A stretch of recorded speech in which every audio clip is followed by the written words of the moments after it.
in a galaxy far, far away, long before the fall of the Jedi and the rise of an empire, before the lightning flash from Palpatine's fingertips or the breath of Darth Vader echoed through his obsidian mask, there were whispers of a darker path through the Force. This is not a story of heroes or hope, but of ambition, secrecy, in the shadows cast by light. Tonight, you drift not into dreams of stars and battles, but into the quiet corners of Sith history. A long, winding tale of two at a time. One master, one apprentice, from Darth Bane to Darth Sidious. Let the rest of the galaxy sleep. We begin in silence. Close your eyes and imagine the chill stone floors of an ancient temple on a distant world. It is quiet here. The Jedi think their enemies are gone, but in truth, the Sith have only gone deeper into the dark. Here, hidden behind masks and lies, they pass down their teachings in secret, generation after generation, each more cunning than the last. You'll hear of Darth Bane, who saw the ruin of the Sith and created the rule of two to ensure their survival. Of Darth Zana, who challenged her master in a battle of wits and will. Of Sith Lords who were never recorded in Jedi archives, too quiet and too patient to be discovered. And then, of course, the one who waited longest of all, Darth Sidious, who wore the face of a politician and moved the galaxy like a chessboard. We'll walk with them through the Clone Wars, the betrayal of Anakin Skywalker, the fall of the Republic, and the terrible birth of Darth Vader. We'll stand beneath the weight of red lightsabers and thunderous commands. But we won't rush. This journey isn't one of fear or chaos, but quiet understanding. An invitation to gently explore how evil does not always shout. Sometimes it whispers, sometimes it waits, and sometimes it wins. But even as darkness gathers, even as the Sith scheme and rise, your breath remains steady. The sounds of battle are distant now. You are safe. This is simply a story. And stories, even the darkest ones, can bring calm if told slowly enough. So let the stars pass by. Let your limbs grow heavy. And let us begin at the beginning, not with a scream or a saber clash, but with a single idea, born in the mind of a man named Bane, long ago, in the ruins of war. A belief that the Sith could not survive in multitudes, only in silence. Two, no more, no less. Tonight we follow that thread, unspooling like hyperspace around you, as centuries drift past like stardust. You may fall asleep along the way. That's okay. The Sith are patient. Their plans span lifetimes. Yours is only to listen, to drift, to rest beneath the hum of the Force. So exhale, relax your hands, feel your heartbeat slow, and welcome to the forgotten timeline of the Sith. Long ago, before the galaxy was ruled by empires and fallen chosen ones, there was a time when the Sith were many. Dozens of Dark Lords, each hungry for power, fought not only against the Jedi, but also among themselves. Their temples were carved into red rock and black stone, their faces hidden behind cruel masks, their sabers igniting in endless duels of treachery. It was chaos, a brutal, blood-soaked cycle of Sith against Sith. And then came one man who saw through the madness, one man who listened not to the screams of the dying Sith, but to the silence between them. His name was Bane. Born Dessel, a miner from the outer rim world of Apatros, Bane was shaped by pain. His father was cruel, his work suffocating, his world gray and empty. But the Force stirred within him like a storm waiting to break. He crushed opponents in brawls, saw visions without knowing their meaning, and one day, in a moment of blood and fear, he killed a Republic soldier and fled. He found refuge in the Sith Brotherhood of Darkness, who promised power and freedom.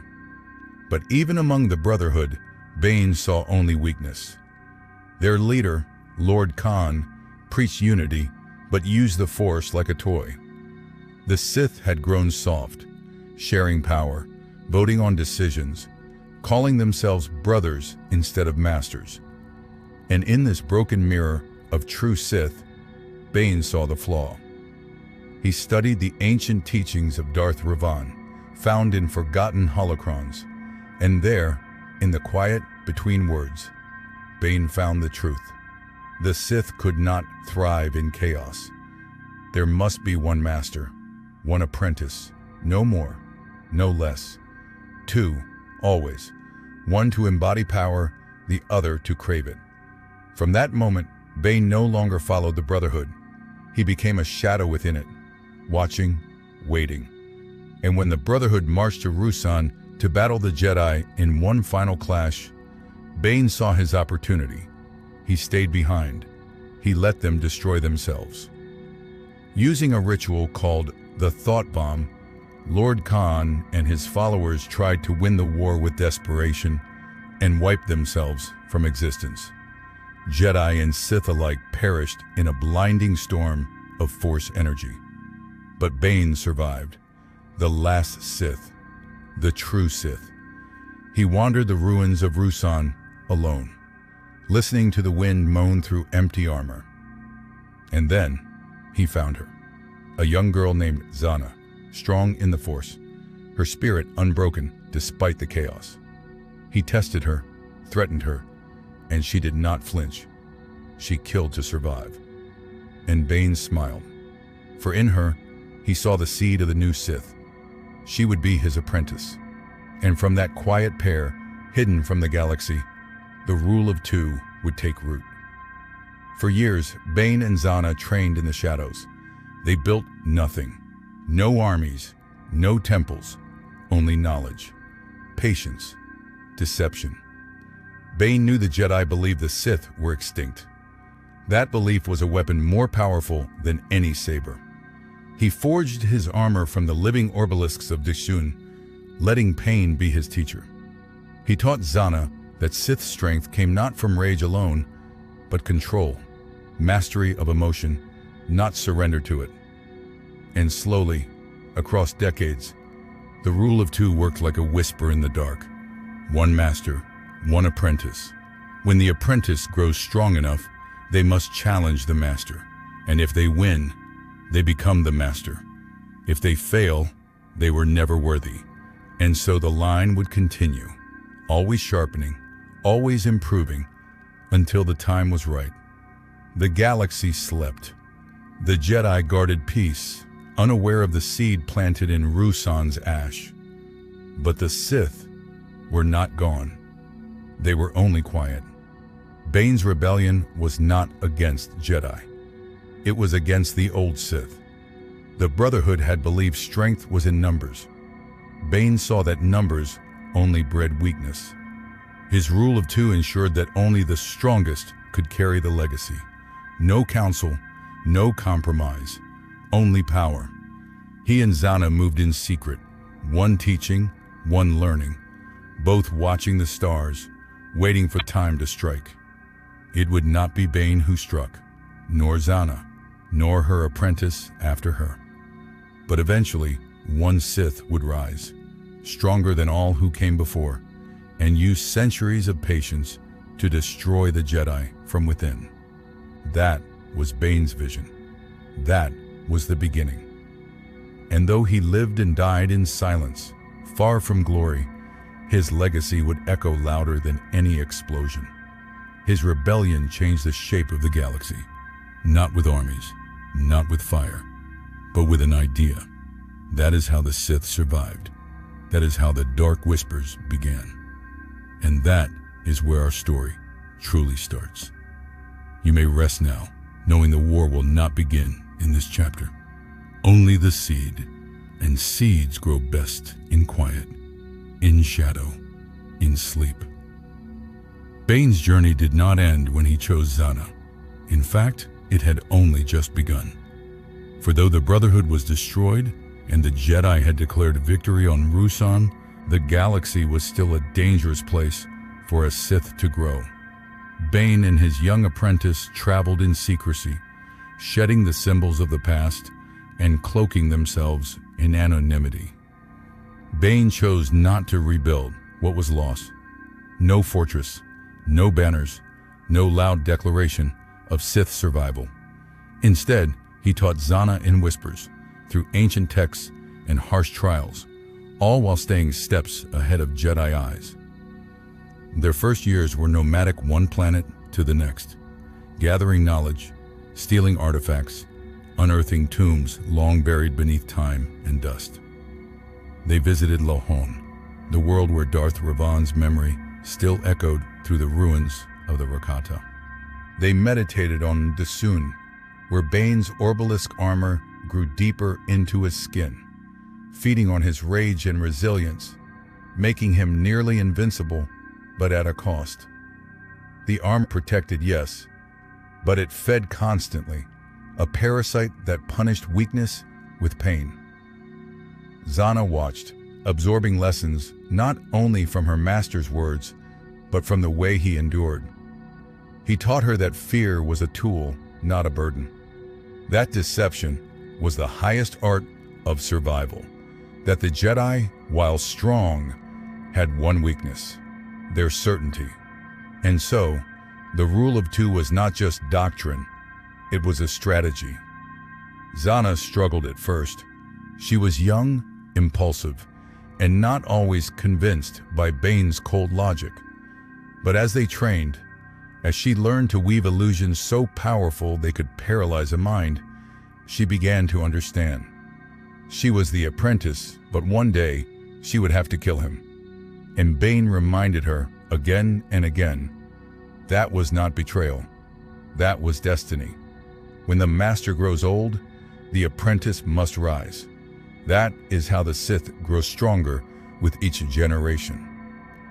And still, they remained hidden. Bane knew the Jedi Order believed they had extinguished the Sith threat. He let them believe it. That belief was a shroud, one that covered a slow-burning fire beneath the surface of galactic peace. They stayed in the shadows, manipulating minor events, testing the political tides without tipping their hand. Over time, Bane's obsession shifted.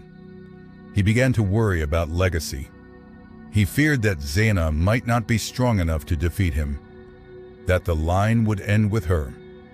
He began searching for a way to preserve himself, not through artifacts or texts, but through immortality. On Prakith, deep in the tomb of Darth Undadu, he found the secrets of essence, transfer a technique to move one's soul from body to body if the host was weak enough to be dominated. It was dangerous, unnatural. But in it, Bane saw a solution. He would live on if Zana proved unworthy. She sensed his doubt, and in that tension, the rule was tested. When the time came, when Zana believed she had surpassed her master, their battle was not of lightsabers alone. It was of wills, of sorcery and power, of darkness pressed against darkness. The duel that followed was brutal. Sabers clashed with thunderous force. Illusions danced through the air.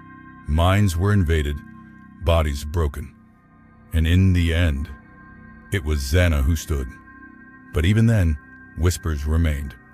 Some say Bane tried to transfer his essence into her body, that in her trembling hand, his spirit still clung, fighting for dominance.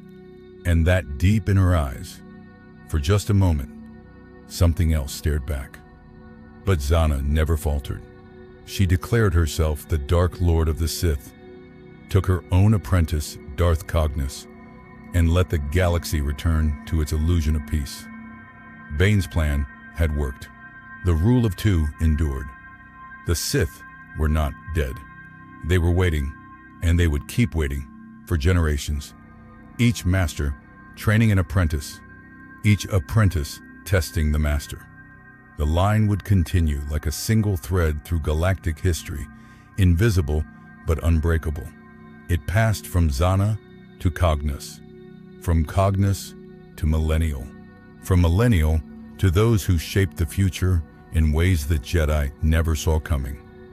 While empires rose and fell, while Jedi served the Republic in open daylight, the Sith passed secrets through whispers, holocrons, blood oaths, and ancient rituals. They infiltrated, they manipulated, they learned. They did not conquer with brute force, not yet. Instead, they studied the galaxy's patterns, and in each generation, the Sith became more refined, more patient, more dangerous. Darth Bane had believed power must be earned, not taken in rage, but claimed through strength, cunning, and discipline. His legacy shaped every Sith that followed. Even as his name faded into legend, his rule of two remained sacred. The Jedi never suspected. They believed they had destroyed the Sith forever on Ruusan. And so, the greatest weapon the Sith ever wielded was silence. From that silence, the shadows deepened. And deep within them, the Sith prepared for their return. Not as conquerors of planets, but of minds. And in time, one would come who would rewrite history itself, a Sith so cunning, so powerful, that he would rise not through war, but through politics, a phantom menace hidden in plain sight. But before that, many held the line. The rule of two would shape not just the Sith, but the destiny of the galaxy itself. In this chapter of Dusk and Quiet Rebellion, we do not yet see Palpatine, or Vader, or the Death Star's shadow, but we see the roots, the first step, the moment the Sith stopped being loud and became eternal. Let this thought settle like mist as you rest, that some of the galaxy's greatest upheavals began in the most silent of nights, with only two people, hidden, watching, waiting. As Darth Zana rose from the ashes of her battle with Bane, the torch of the Sith passed silently to a new bearer. Her body bore the bruises of victory, but her mind held the weight of inheritance. The rule of two was no longer a theory. It was her reality, and with it came the solemn duty of shaping the next link in the chain. Unlike her master, Zana did not crave brute strength or immortality through parasitic rituals. She was a master of Sith sorcery, illusions, and psychological warfare. Her dominance was cerebral, meticulous, cold.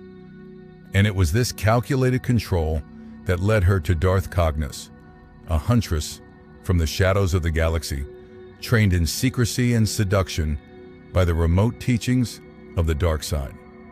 Cognos, born on the moon of Done, was more than just a skilled assassin. She was a believer. Even before meeting Zana, she had heard the whispers of the Sith, felt the draw of power hidden in ancient temples and long-dead holocrons. She had tracked Zana, not as prey, but as potential. And Zana, ever aware of the future, saw in Cognos the ideal apprentice, loyal, disciplined, and curious. Their training did not erupt in fire and sabers, but unfolded through layers of deception and mental trial. Cognos learned to navigate fear not by denying it, but by mastering it. She studied Sith philosophy, rituals, and the unspoken rule that she must one day kill her master. And Zana encouraged this, reminding her that death was not the end for a Sith, but a test of their legacy. As years passed, the two faded into myth, their existence hidden from the Jedi who had declared the Sith extinct. In truth, the Sith were more alive than ever, boiling beneath the surface of galactic peace. Zana left behind no empire, no statues, but she left a doctrine that demanded evolution. When Cognos finally became master, she did not look to galactic conquest. Instead, she sought knowledge. She traveled to the Sith homeworld of Morabon, stood in the tombs of forgotten lords, and listened. The spirit did not speak in words, but in feelings, in dread, in hunger, in boundless rage. She feared them, but she also listened. Cognus's reign was defined by this reverence of the past and the need to refine the future. She trained an apprentice known as Darth Millennial, a powerful Force-sensitive who diverged from the rule of two, believing instead in a rule of many. He embraced chaos, unpredictability, and prophecy. For a time, Cognus tolerated his heresy, hoping to shape it. But when he defied the rule openly, she cast him out. This was not a punishment, but a protection. For the Sith line must remain unbroken, and the rule of two could not tolerate dissent. Millennial would go on to form his own dark cult, and though his path veered, his ideas left ripples that would echo even in Palpatine's future, the idea that one Sith need not stand alone to rule. But back in the shadows, Cognus selected a new apprentice, one more obedient to the purity of Bane's vision. The line endured. Through centuries of darkness, the Sith passed their knowledge from one to the next. Names were forgotten, faces disappeared, but the ideas remained, consolidated, sharpened. Each pair of Sith sought not to raise armies or conquer systems, but to perfect manipulation, to infect galactic institutions, corrupt bureaucracies, and mold history from the inside out. The Sith became ghosts, watching the Republic, the Jedi, the growing cracks in peace. They did not strike, not yet. Instead, they learned the value of patience. Cognus, and those who followed, understood the truth. True power was not seized with a saber. It was whispered into the ears of kings. It was written in laws.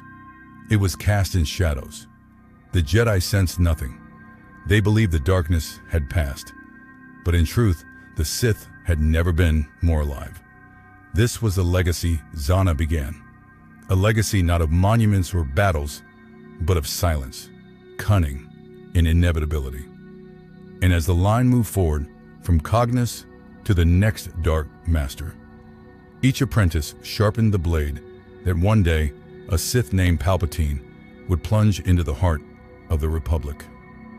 But long before him, the story was quiet.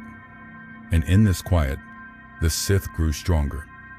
Let the stillness of these early shadows guide your breath as you drift off.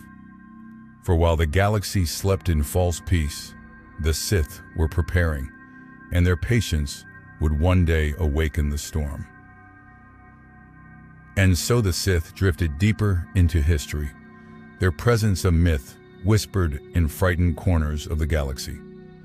Darth Cognus, ever disciplined and patient, did not seek loud victories or flashy demonstrations of power.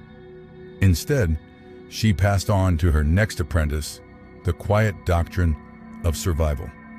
Each Sith that followed her was shaped in the image of restraint and long-term planning, more a guardian of an eternal idea than a tyrant seeking temporary control. Over time, the line between Cognus and Palpatine grew longer and more veiled, with gaps in historical records and masters whose names were never spoken aloud again. But that was the way of the Sith. True power did not require fame. It demanded invisibility. The legacy Zana began and Cognus nurtured thrived not in the daylight of war, but in the hidden chambers of forgotten temples and deep within the Force itself. Some say Cognus lived longer than most, extended by Sith alchemy and a refusal to relinquish control until the perfect successor had appeared. Her successors, equally cautious, ensured their line would remain unbroken by reducing their presence in the galaxy to the barest whispers. While the Jedi declared their ancient foes extinct, the Sith watched and waited, hiding in plain sight. The Jedi archives became blind to the trail. The rule of two became less about apprentices killing masters in climactic duels and more about evolution, about apprentices proving they could master not just a person, but the entire system that birthed them.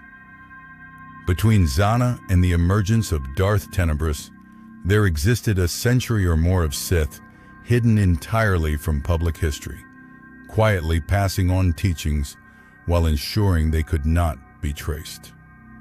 Some Sith in this period were archivists, preserving ancient holocrons that would later guide the galaxy's undoing. Others infiltrated trade networks, Senate delegations, or aristocratic dynasties. None ruled directly. That was the brilliance of the rule of two. It wasn't about domination through fear, but control through influence. While the galaxy focused on armies, fleets, and republic bureaucracy, the Sith embedded themselves like dark seeds beneath it all. Their rituals grew more refined. Their understanding of the Force deepened. Cognos, and those that followed, believed in shaping destiny over centuries, not decades. The long game became the only game. There were whispers of a Sith who discovered the path to manipulating midi-chlorians in secret, not to create life as a god, but to weaken Jedi offspring and dilute their power base. Others whispered of Sith who lived as advisors to Republic governors, quietly steering policy that would fracture systems and sow division. But all of it, every dark thought, every calculated move, stemmed from the groundwork laid by Zana, her sorcery, her emphasis on deception, her cold logic. These traits were passed down like heirlooms. Cognos's line remained untouched by war, stronger for it. Even as Jedi masters like Yoda rose to prominence, sensing the tremors in the Force but unable to locate their source, the Sith continued evolving, moving deeper into the bones of the galaxy's institutions. And when the galaxy eventually did tremble, when clone armies were born, when a senator from Naboo whispered with a hidden snarl, it would not be an explosion, but a symphony long in the making. It's tempting to think of Sith like Zana and Cognos as ancient and distant, but in truth, their fingerprints are everywhere. In every manipulation Palpatine would later perform, in every Jedi Council error, in every blind trust of democracy, there lies the influence of these silent shadows. Their stories weren't passed down through holovids or popular tales. They were encoded in the Sith line itself, etched into every apprentice who vowed to outthink their master.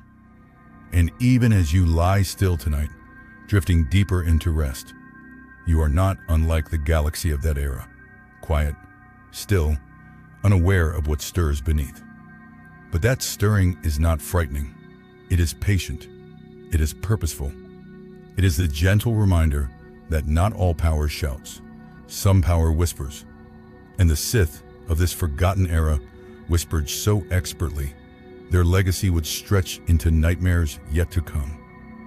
Let that thought soften the mind, like a distant hum beneath galactic silence. You are safe now. The battles are not here. Only the memory of those who shaped a future no one saw coming. Long before the rise of the Clone Wars or the shadows cast by Palpatine's empire, there was a Sith Lord who believed that science, not rage, would perfect the dark side. Darth Tenebrous, remembered not for his cruelty, but for his calculations, was unlike any who came before. In the quiet corners of the galaxy, where laboratories glowed and databanks hummed softly in the dark, Tenebrous walked not with a cloak of fear, but with the exacting mind of an engineer. He was a master of both the Force and mathematical precision, weaving technology into Sith prophecy like thread into silk. While Jedi meditated on serenity, Tenebrous measured the frequencies of energy, the probabilities of death, the limits of life. His body, imposing and alien, was a vessel for more than Sith power. It was a test subject for experiments few could comprehend. To Tenebrous, immortality was not a myth or dream. It was a formula to be solved. In secret chambers, lit by flickering blue energy, he charted the Force like a scientist tracks stars. He theorized that one could bend midi-chlorians to not only preserve life, but reprogram it. Where Bane taught fire and Zana perfected shadows, Tenebrous introduced method, an era where Sith ambition fused with logic. The rule of two was not merely tradition to him, it was data. He recorded failures, monitored his apprentice meticulously, and even theorized how future generations might exploit mutations in the Force-sensitive bloodline. In his presence, the dark side felt clinical, yet overwhelming, like a scalpel cutting with precision rather than a blade hacking in fury. His every breath was deliberate. His every lesson was encoded. The galaxy never knew him, not because he hid poorly, but because he was never seen at all. And beneath his stillness, there brewed the most dangerous kind of Sith hunger, one that didn't erupt, but calculated. His experiments on midi-chlorians hinted at paths to eternal consciousness. His manipulation of fate bordered on terrifying. It's said he even foresaw his own death and let it happen, so he could test the limits of precognition and post-mortem awareness. As the reign of forgotten worlds fell outside his hidden laboratories, Tenebrous plotted timelines with fingers that had never trembled. He saw galactic history not in chaos, but in code. And when his apprentice, Darth Plagueis, eventually turned on him, just as Tenebrous predicted, he did not resist. He observed, he learned. Perhaps even in death, he lingered. The spark he lit was not an explosion, but a quiet ignition of inevitability. Sith no longer fought to dominate. They evolved to infiltrate. And with Tenebrous, that evolution stepped into a new dimension. As you rest tonight, eyes drifting closed, imagine a cold chamber lit by rhythmic pulses of light. Imagine a tall figure, cloaked in technology, whispering truths to no one and everyone all at once. There is no fear there, only the quiet hum of preparation. The calm before a storm so vast it would take generations to feel its touch. Let the thoughts settle like stardust in your chest. The galaxy slept while Tenebrous dreamed, and now, so can you. And so Darth Tenebrous, the Sith who saw the galaxy not through emotion, but through algorithms, passed into legend not with screams or terror, but with a whisper of curiosity. What made him uniquely haunting was not the devastation he caused, but the legacy of questions he left behind. Questions about the very nature of existence, of continuity, of consciousness beyond the physical. Deep within his databanks and coded scrolls were theories that dared to tamper with the heartbeat of the Force. He believed the Force wasn't mystical, it was measurable. And if something could be measured, it could be rewritten.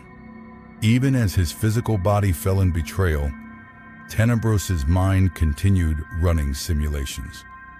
Some whisper in forgotten Sith texts that he achieved a form of digital resurrection, his consciousness preserved like a backup memory, calculating probabilities, speaking in flashes of code. Whether this was fact or myth, the impression he left was irreversible. His apprentice, Darth Plagueis, inherited more than a title. He inherited the blueprint for redefinition.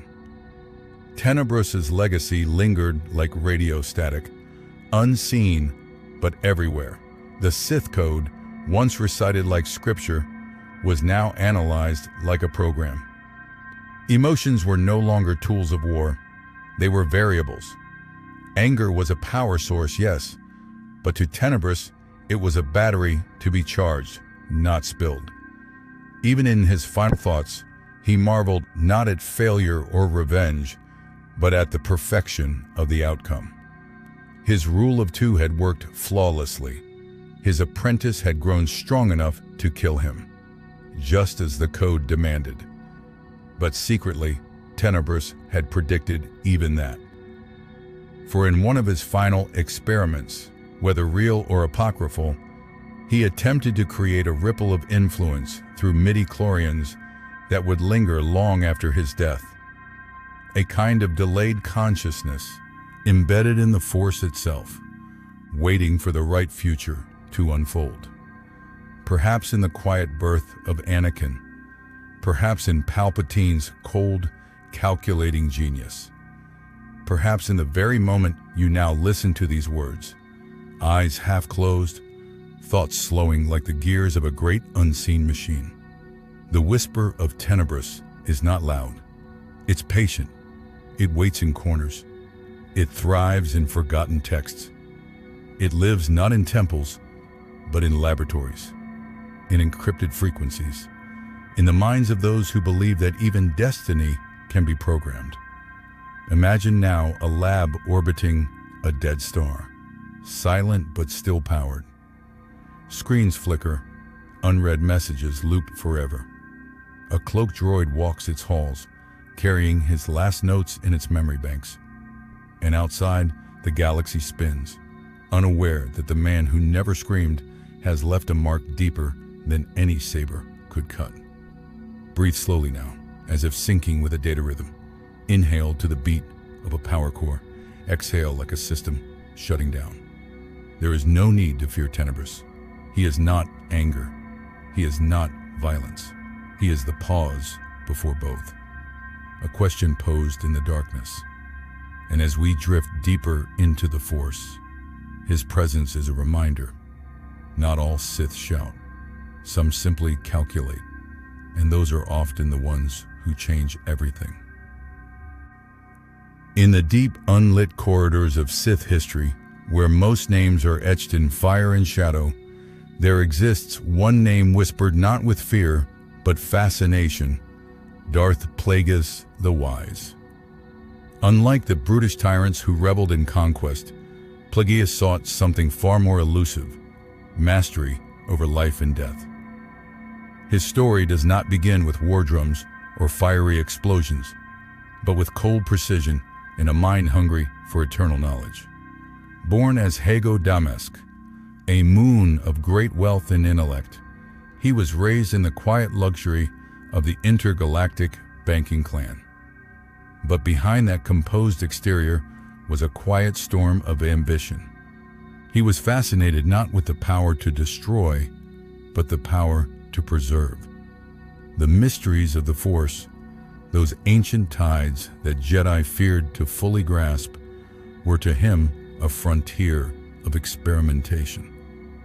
With a demeanor that was calm, deliberate, and almost serene, he began manipulating midi-chlorians not as servants, but as collaborators.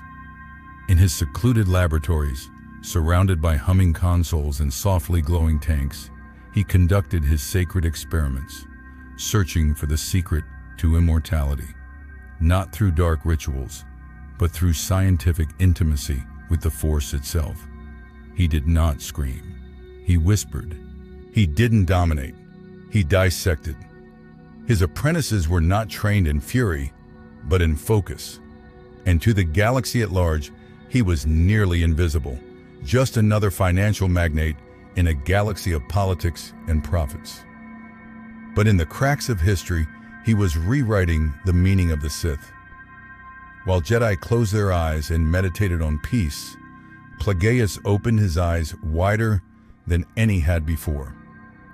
He theorized that consciousness could continue beyond flesh, that the Force was not merely a field of energy, but a matrix, a biological code that could be rewritten. His hands, slender and sure, touched life itself like a sculptor shaping clay. And in his presence, death began to feel negotiable. Nights passed in silence as he whispered to starlight and stirred the living force into new rhythms. He found ways to influence conception, to suppress illness, to hold a dying creature at the threshold and pull it back breath by breath. The galaxy did not notice, but the Force did. Some say Plagueis reached a moment where he could no longer feel fear, only wonder. Others believe that the Force itself began pushing back, resisting the unnatural balance he was creating. But Plagueis did not stop. He believed he was close, so close. And then he took an apprentice, a brilliant, sharp-eyed human named Palpatine, a politician from Naboo who played the part of charm and charisma. Plagueis saw promise, but what he did not see, or perhaps chose not to see, was hunger. A hunger that mirrored his own, but lacked restraint. Palpatine was patient, yes, but not reverent. And as Plagueis shared his most sacred secrets, he unknowingly sowed the seeds of his end. The master who sought to master death would die not in a battle, but in a whisper. At the height of his knowledge, while drifting in a drunken sleep after sharing too much, he was quietly murdered by the very apprentice he trusted most. No sabers clashed, no forced lightning cracked the air, just silence and betrayal. And yet, Plagueis' presence lingered, perhaps in the Sith philosophy Palpatine would carry, perhaps in the unnatural birth of a child named Anakin, perhaps in the ripples of the dark side that never truly fade. Tonight, as you lay still beneath stars no one else can see, let your thoughts drift to the quiet figure seated beside a tank of softly glowing light, his fingers tracing equations older than language. Let your breath follow his, steady, even, curious. He was not evil in the way most Sith were. He did not desire control, only understanding. And in that pursuit, he touched something eternal. The Jedi feared him, the Sith envied him, and the Force may still remember his name. Sleep now, in the presence of the one who dared to question the finality of death. And in that stillness, feel the hum of a power once held, now whispered into the dark. But even after Darth Plagueis had passed from the world of form, his legacy echoed, not in monuments or empires, but in the shifting currents of the Force. The Sith had always been architects of destruction, their legacies built on fire and fear. Yet Plagueis had tried to be different. He was the first to truly see the Force, not as something to command with brute strength, but as a dialogue, one that could be carefully altered, gently steered. And because of that, his shadow lingered far longer than his body. In the secret places of Coruscant, where his experiments once breathed, the air still remembers his calm voice murmuring calculations under his breath. In the mind of his apprentice, young Palpatine, who would later be called Sidious, there remained a blueprint, a philosophical foundation. The idea that death was not inevitable, that power, when fused with precision, could defy the most ancient truths. Though Sidious would twist these beliefs into something colder, harsher, and more selfish, the original intent remained embedded like a fossil beneath the shifting sands of galactic time. Plagueis had not sought domination, only permanence. He believed that chaos could be quieted, that pain could be outmaneuvered, and that the Sith could evolve from warlords into something closer to gods of knowledge. His experiments were not conducted with screams, but with silence. He listened to cells, to the rhythms of breath, to the invisible threads binding all life. He believed that the Force was waiting to be understood on a cellular level, waiting for someone to unlock the next evolution. And while the Jedi turned inward for peace, Plagueis turned inward for progress. It's said he once stared at a dying creature for days, not to prolong its life, but to study the moment when life let go. He wanted to understand that release, not to prevent it out of fear, but to grasp it with respect, to learn its pattern and ask if there was another way. And when the answers came, they arrived not in explosions, but in whispers. Through countless trials, through thousands of failures, he learned to nudge the Force, to redirect its flow. Some even say that his influence helped create life where none should have existed, that perhaps indirectly he had a hand in Anakin Skywalker's birth, not through manipulation, but through accidental consequence. For when you tamper with the foundation of nature, the ripples travel far. And though Plagueis never saw the result, the child born of mystery would one day destroy everything both Sith and Jedi tried to build. But that was not his goal. Darth Plagueis did not want war. He did not lust for control of star systems. He wanted to unravel the very mystery of mortality. And in a way, he did. Because even now, long after his name faded from the archives, long after the Jedi Temple was reduced to ruin and the Sith ruled and fell again, Plagueis is still spoken of, not often and never loudly. But his story passes from lips to ears in dim corners of cantinas, in secret archives hidden from both sides, in the dreams of Force-sensitive children who don't yet understand what they're seeing. He endures, not because he succeeded, but because he asked the question, what if death is just another equation? What if life, when understood fully, can be extended without limit, refined without corruption? And what if that knowledge should be passed on, not through domination, but through wisdom? His mistake, some believe, was taking on an apprentice who did not share that vision. For Sidious saw only the throne, only the mask, only the lie. Where Plagueis sought understanding, Sidious sought control. But perhaps that too was part of the design. Perhaps Plagueis knew he would fall. Perhaps he chose Sidious, knowing his own time was limited, knowing that ideas, like viruses, sometimes spread further in rebellion than in harmony. Whatever the case, the legacy of Darth Plagueis is not marked by battles or monuments. It is a feeling, a presence, a cool breath in the dark, a soft question that lives inside every being who's ever lost someone and wondered if it had to be that way. Tonight, let that question rest beside you. Let the rain that once fell outside his laboratory windows tap gently against your thoughts.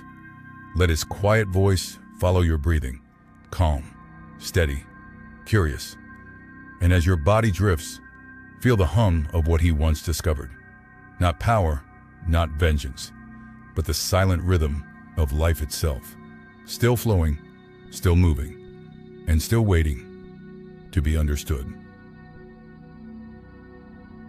Before the rise of armies, before the thunder of warships eclipsed the stars, there was a quiet shadow, a patient whisper curling behind the throne of the Galactic Republic.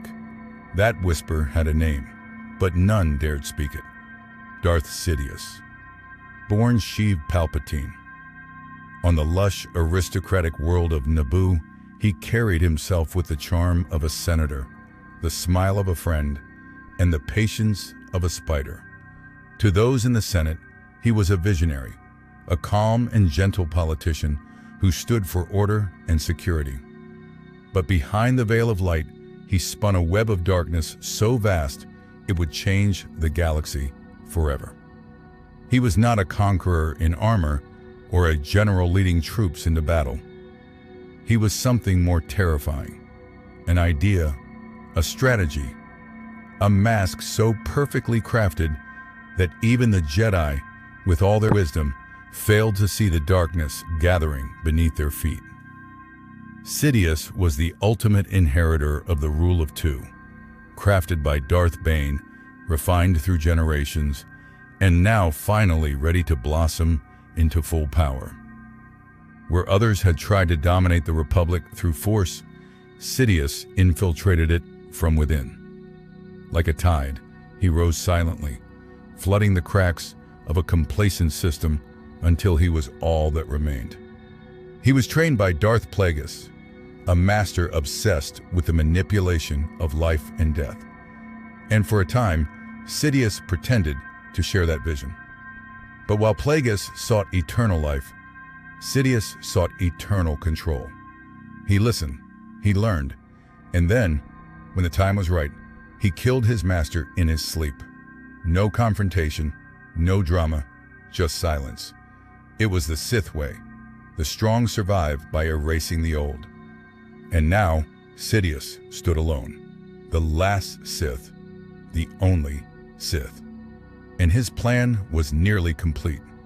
First, he created conflict.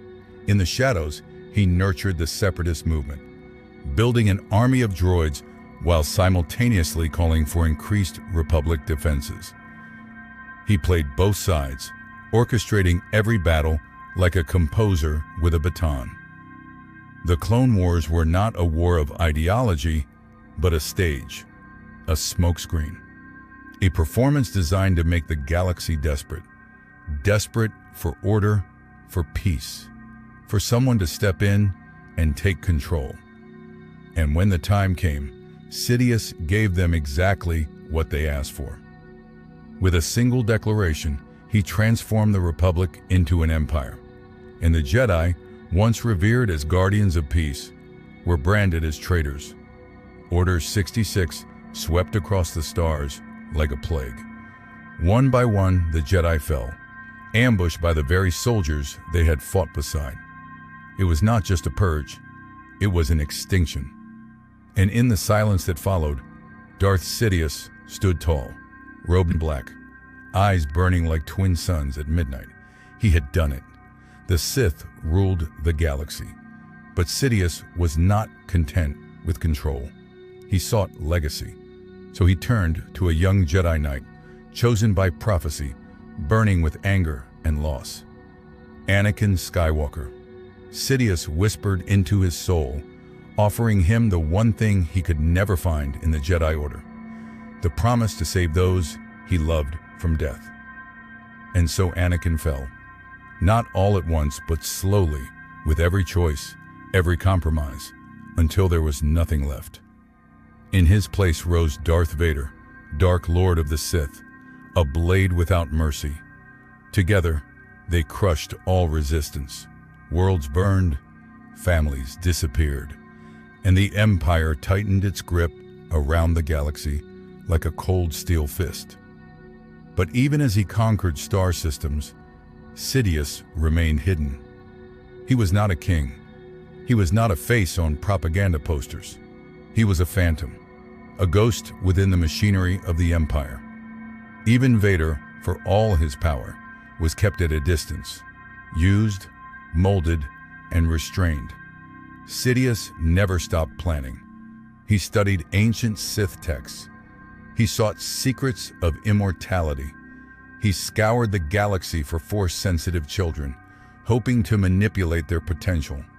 And somewhere deep beneath the surface of Exegol, in catacombs forgotten by time, he began to clone, to experiment, to design the future not of a government, but of a religion. His religion, the Sith Eternal. But power never comes without cost. As the years passed, cracks began to show. Rebellion stirred in the Outer Rim. Whispers of dissent grew louder. And in time, a spark, small and seemingly insignificant, ignited the fire.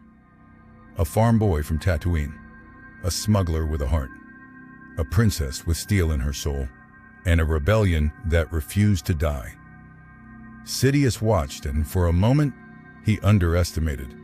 He believed his empire unshakable. But hope is a force not easily destroyed. As the rebellion grew stronger, Sidious tried once more to bend destiny. He laid a trap at Endor, drawing the young Jedi Luke Skywalker to him. Sidious offered him the same temptation he once offered Anakin. "Strike down your father. Take his place. Join me." But Luke refused, and in that moment, something ancient and broken stirred within Vader. The last flicker of Anakin Skywalker. And in a final act of redemption, he destroyed Sidious, lifting him above his head and casting him into the core of the Death Star. Lightning, silence, fall. It was the end, or so it seemed. For even death is not final to a Sith who plans centuries ahead. Sidious had prepared clones, followers, dark cults that would wait in shadows. And years later, he would return, not as a man, but as a vessel of rage, bound to technology, kept alive by hatred alone. But his return was brief. His grasp on life, even with all his planning, could not overcome the rising tide of balance. Rey, the last hope of the Jedi, and Ben Solo, the fallen who found his way back. Together, they ended the Sith line, for now. But the legacy of Sidious, the web he spun, the fear he crafted, the scars he left, remains etched into the stars. He was not a warrior. He was not a conqueror. He was a phantom, a whisper, a shadow on the wall. And sometimes, the shadows are more dangerous than the flame. Before he was feared across the galaxy, before his breath echoed like a death knell in the halls of power, he was a boy. A boy from the sand-swept world of Tatooine, with eyes that shimmered with hope and a heart that burned with dreams too big for his world.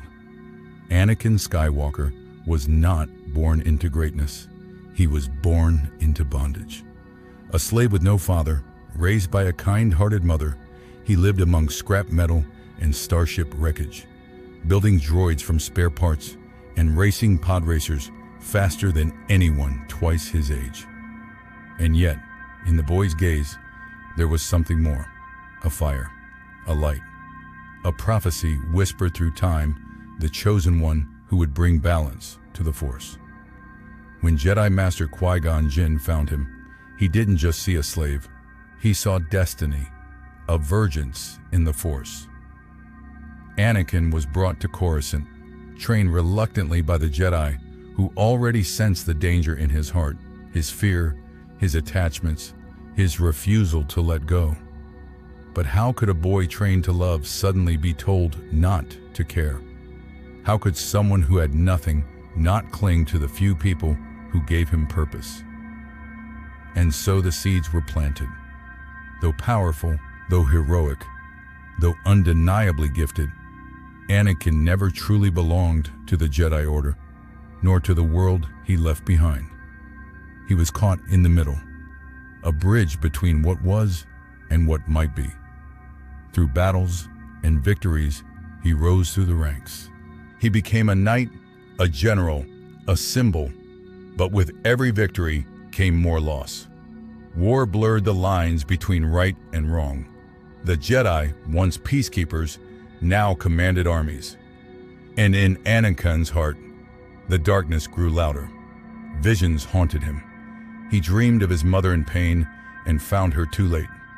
He held her as she died in his arms, the boy becoming a man in the most tragic way. Then love, forbidden love. Padme Amidala, the queen, turned senator. Their bond was secret, fierce, and real in a world of deception. They married in silence, their love hidden from the galaxy. And soon, Anakin had another dream, not of death past, but of death yet to come. Padme, dying in childbirth. He swore he'd save her. He would do anything. And then came the voice soft, serpentine, patient. Chancellor Palpatine, now revealed as Darth Sidious, promised power, promised knowledge, promised salvation. The Jedi called him a threat. Anakin called him a teacher. a way out, a way forward. When Mace Windu attempted to arrest Sidious, Anakin chose. In a single cut, a single betrayal, the Chosen One fell. Padme's death, ironically, would come not from the dream itself, but from Anakin's transformation. He did not save her. He destroyed her. And from that destruction, Darth Vader was born. Not in celebration, but in agony. His limbs were severed by Obi-Wan Kenobi. His brother turned enemy. Burned alive by lava and rage, he was left broken. Not just in body, but in soul. And yet, he lived. In a dark fortress. In a suit of black armor that suffocated and preserved him. He became something else. A symbol of fear. A weapon of the Empire. But beneath the helmet, there was still a man. A man who remembered the sun on Tatooine. The laughter of a droid he built as a boy. The soft hands of the woman he loved. And yet, he buried it. He buried Anakin Skywalker deep beneath the mask.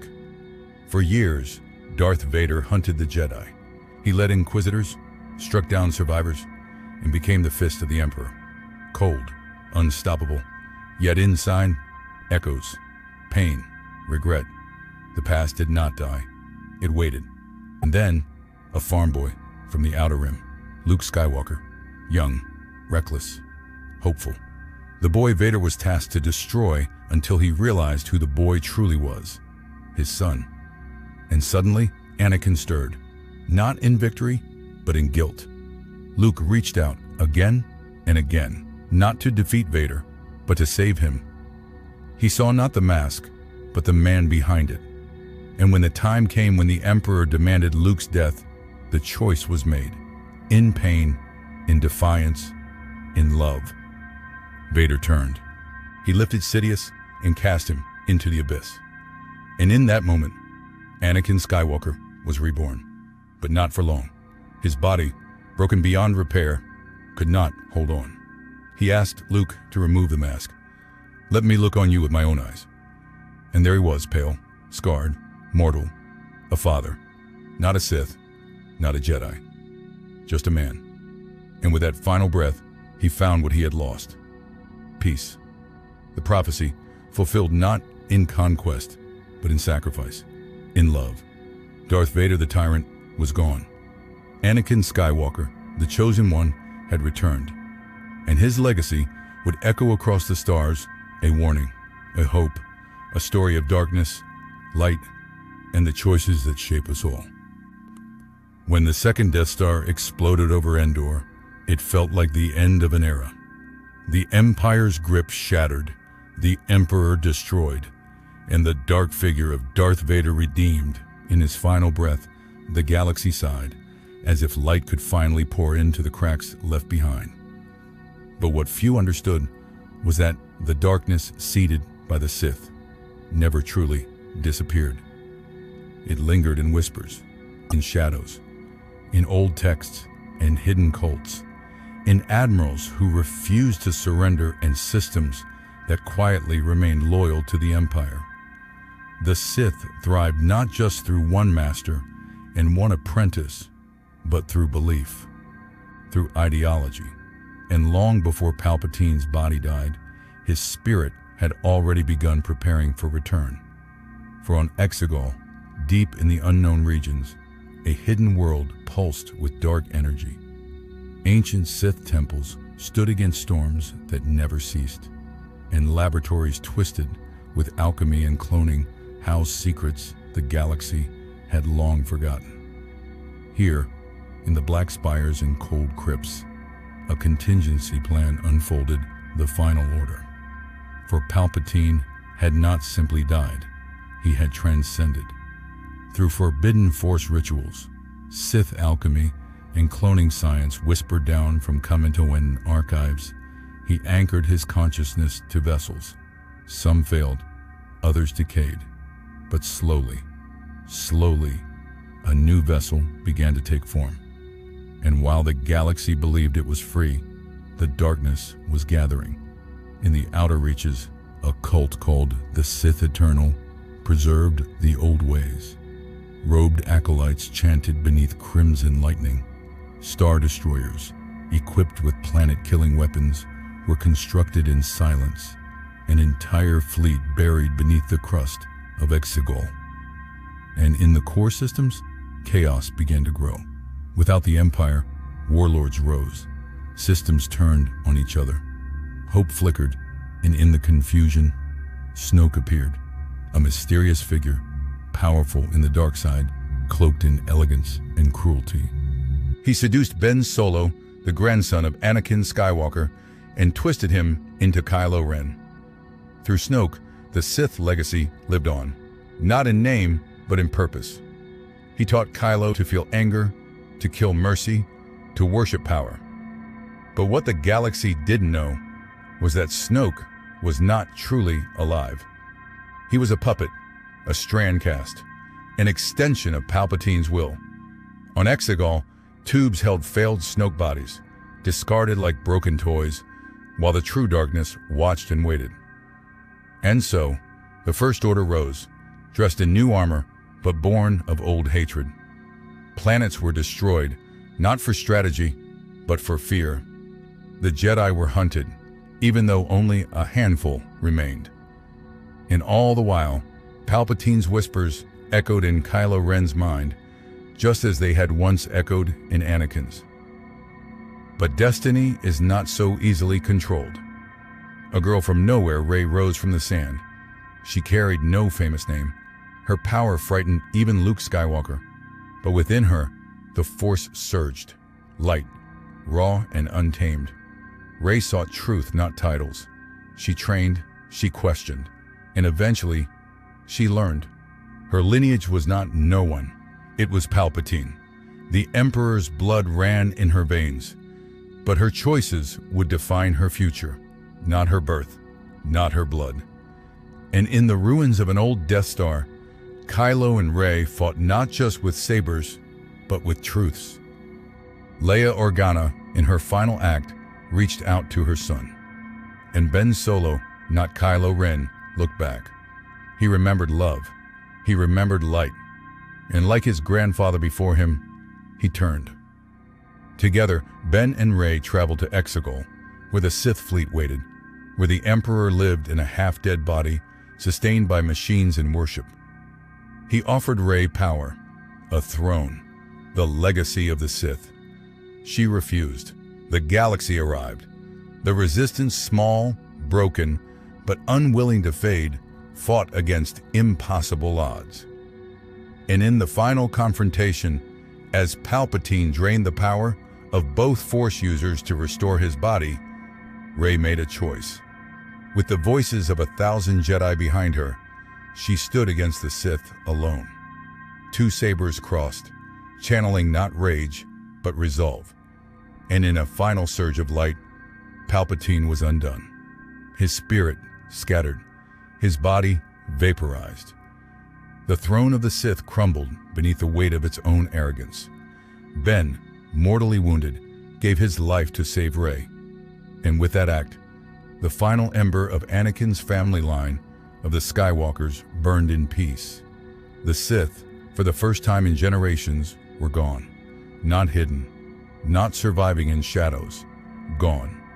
The cult silenced, the temples destroyed, the cycle broken, or so we hope. For the legacy of the Sith is not only written in temples and titles, it is written in fear, in ambition, in pain left unhealed.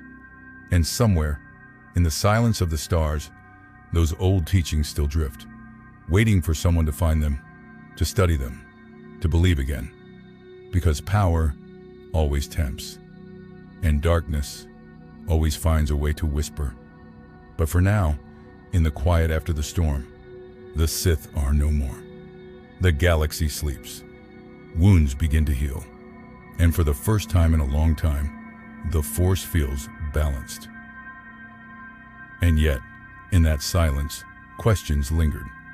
What does it truly mean for the Sith to be gone? If their teachings were etched into stone, coded into holocrons, hidden deep in forgotten archives across Mustafar, Moraband, and the unknown regions, Then was their erasure ever truly complete? The Jedi themselves once thought the Sith extinct for 1,000 years after Darth Bane's rule. But they returned, slowly, patiently, with plans that spanned centuries. And so, the Force, in all its balance, does not declare victory with noise. It waits. Even after Rey buried the sabers of Luke and Leia beneath the twin suns of Tatooine, a symbol of the Skywalker legacy, ending in peace, there remained echoes, survivors, scholars, those who believed in neither Jedi nor Sith, but in something in between. On planets like Jedha, in the ruins of Force-worshipping temples, there were still whispers. The guardians of the wills, the Church of the Force, even fragments of the Sith eternal, all held pieces of ancient truths. Some sought balance, others control. And among scavengers and exiles, tales of Sith artifacts began to circulate again. Red kyber crystals, bled from pain and rage, were rumored to call out to those who sought power in desperation. Statues of old lords, from Nihilus to Tenebris, still stood in caverns where the wind sounded like chanting. And in the darkness between stars, children born with sensitivity to the Force would sometimes dream of voices they did not know. The dark side did not vanish. It retreated. It waited. Even Rey, now holding a golden-bladed lightsaber of her own making, chose not to rebuild the Jedi Order as it once was. She had seen what pride and rigidity had cost the old Jedi their failure to see the Sith's rise, their blindness to Anakin's pain. Instead, she walked a different path, a gentler path, one of teaching through compassion, not control, of understanding that light and dark are not just sides, but choices. Her teachings, if she taught at all, would blend the wisdom of the old Jedi with the humility of those who had fallen. And so, the future stood wide open. The Sith, for now, were gone. But the legacy of the dark side still lingered like storm clouds on a distant horizon. In time, others may come, not named Sith, not crowned emperors, but individuals who thirsted for control, for domination, for eternal life. The same temptations that seduced Bane, Plagueis, Sidious would rise again. For this is the nature of the Force, a constant ebb and flow between creation and destruction, selflessness and desire. Some historians would say the Sith were a disease, a virus infecting peace. Others might whisper that they were necessary a reaction to the Jedi's failure to evolve, that without shadow, the light cannot see itself. In this eternal tension, the galaxy spins onward. Even in the years after Palpatine's final fall, in backwater cantinas and crumbling academies, stories of the Sith began to twist into myth. Some dismissed them as fairy tales. Others studied them with fascination, and some with reverence. A child on Lothal might find a cracked Sith holocron and mistake its teachings for power. A senator on Hosnian Prime might feel fear growing in their heart and crave control. And slowly, quietly, the darkness might gather again. Not in legions, but in lonely hearts, in fear left unchecked, in trauma unhealed. That is where the Sith begin. Not in crowns, but in choices. But if there is one truth that echoes across all eras, it is this. No matter how far the Sith fall, no matter how thoroughly they are destroyed, someone always hears the whisper, and someone always listens. For power is never silent, and the galaxy is never still. But perhaps that's not the end of the story. Perhaps the true legacy of the Sith is not in death or war, but in what comes after, in the warnings left behind, in the lessons carved into stone and soul. For the Sith showed the galaxy the price of imbalance, the cost of domination, and the danger of forgetting the past. And so now, beneath the stars, under the twin moons of quiet planets, those who remember keep watch. Not as Jedi, not as Sith, but as seekers, dreamers, carriers of the Force. They do not wear robes. They do not wield sabers. But they feel the tremors of light and dark and whisper to the wind that they will remember. They will teach. They will listen, so that the Sith and all that they represented will not return in silence. And if they do, the light will be ready, always. And in this moment of stillness, as you drift between stars and sleep, you can rest knowing that the galaxy endures, not through power, not through fear, but through choice, through hope, through balance. In the stillness of twilight across the galaxy, there is a question that lingers far beyond the reach of blasters, battles, or starships. What happens after a Jedi dies? Not just their body, but their presence, their soul. In the quietest corners of the Force, there is a secret known only to a few, a secret that began not with Yoda nor Obi-Wan, but long, long ago, with Qui-Gon Jinn. Though he fell before the Clone Wars had truly begun, Qui-Gon was different. He believed that the living Force, the energy that surrounds all life, was more than just a tool to control or shape. He believed it was a current to follow. And in his final moments, even as he lay dying in the arms of his Padawan, he had begun to unlock something ancient, something eternal.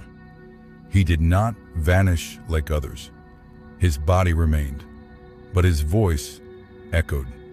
Through meditation, communion, and guidance from the Force priestesses, mysterious beings who lived between life and death, Qui-Gon became the first to learn the path toward consciousness after death, and he taught it to Yoda, who passed it on to Obi-Wan, and eventually to Anakin Skywalker, the Chosen One, who despite all his darkness was granted peace. These spectral echoes, glowing blue, shimmering softly, appearing only to those ready to receive them, are known to us as Force ghosts. Not all Jedi become them. It is not automatic. It is not a reward for service. It is a path one walks through humility, surrender, and trust in the Force itself. The Jedi who return as Force spirits do not cling to life. They transcend it. They do not haunt. They guide.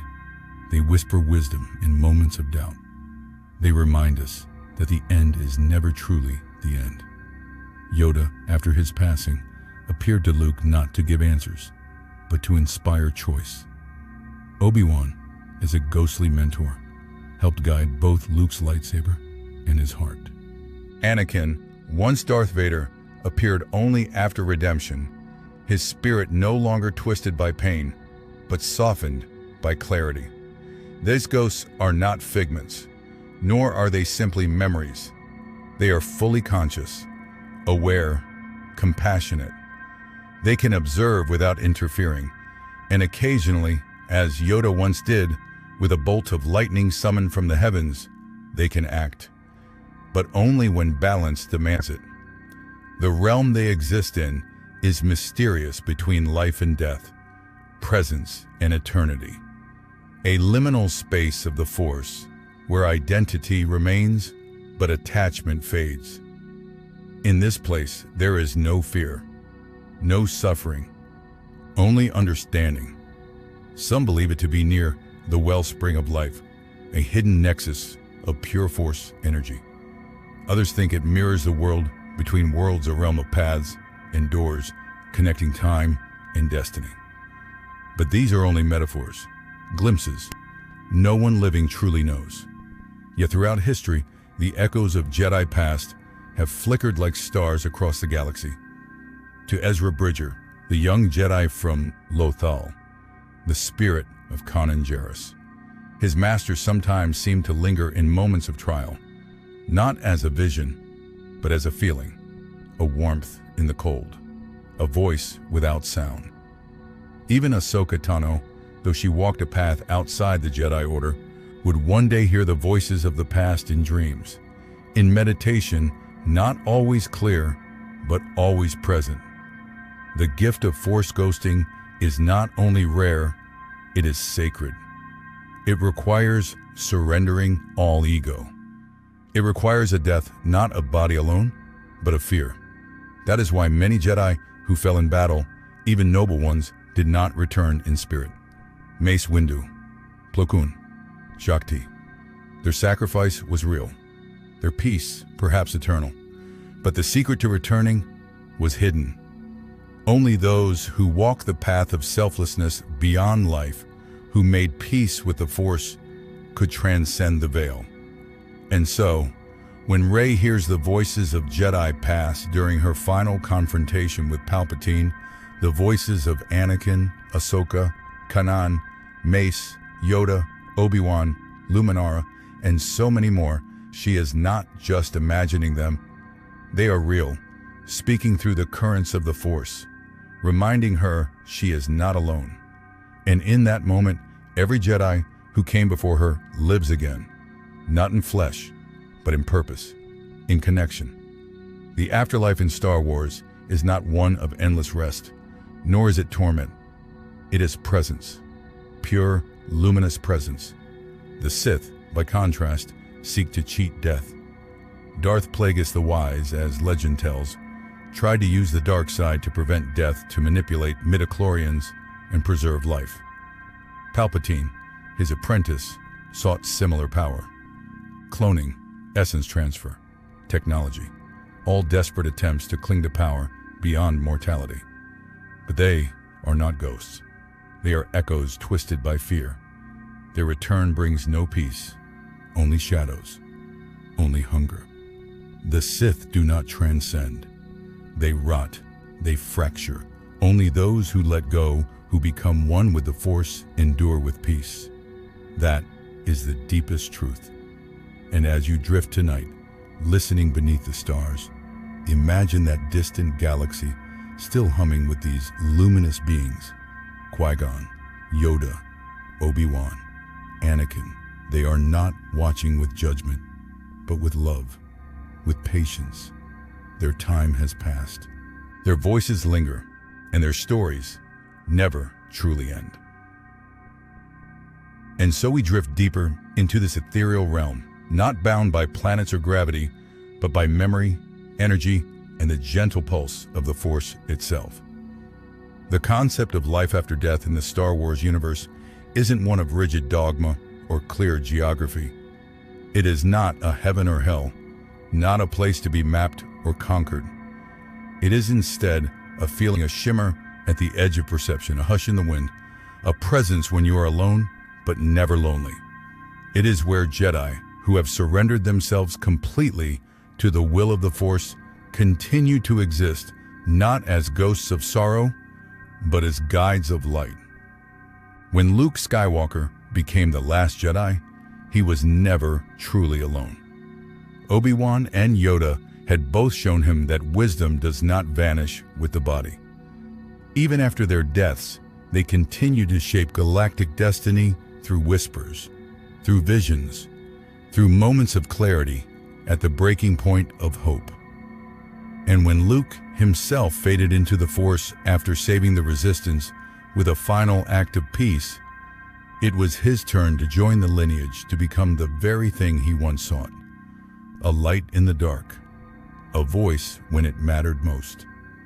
His presence would later return to Leia, and to Rey, not as command, but as reassurance.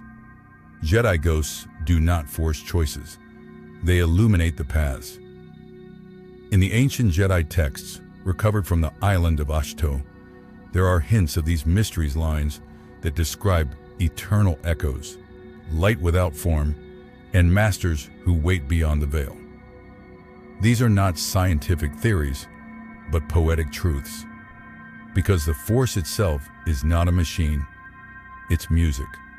And these Force ghosts are the lingering melody, the harmonic resonance of lives lived in balance. In this realm, time becomes meaningless. The young and old appear side by side. Anakin, at the end of Return of the Jedi, appears not as the scarred Vader, but as the man he once was, the Jedi he should have been. This is not a cosmetic choice. It is symbolic. The Force remembers us at our truest, at our clearest. It remembers the soul, not the armor. It remembers the light, not the shadow. And so we see that the afterlife in Star Wars is not judgmental. It does not punish or reward. It reveals. It reflects. It offers Jedi the chance to become something greater, not by fighting more battles, but by guiding others to avoid them. Qui-Gon's journey from physical death to disembodied voice, then eventually a spirit able to appear fully to Yoda, marks the beginning of this tradition. But he did not learn it alone. He communed with the Force priestesses, embodiments of joy, anger, serenity, confusion, and sadness, who dwell in a place called the Wellspring of Life. There, he faced trials, not physical, but emotional. To master death, one must master the self. That is why it is so rare, so sacred. Jedi like Windu or Fisto, though powerful in combat, may not have walked the internal path needed. But those who did, linger still. The World Between Worlds, seen by Ezra Bridger in the Lothal Temple, is another piece of this mystery, a surreal place outside time and space, filled with portals that echo voices from the past and future. Though not directly the afterlife, it suggests the Force is non-linear, that all moments and beings exist in harmony, accessible to those attuned enough to listen. This helps explain how Rey, in her final stand, heard the voices of so many Jedi, some long dead, some lost to legend. Kanan Jarrus, Adi Gallia, Luminara Unduli, Ahsoka Tano. They were there, not alive, not dead, but resonant.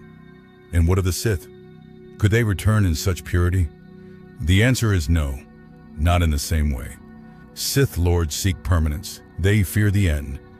Darth Bane, the creator of the Rule of Two, once attempted to preserve his spirit through ritual, and he did, briefly.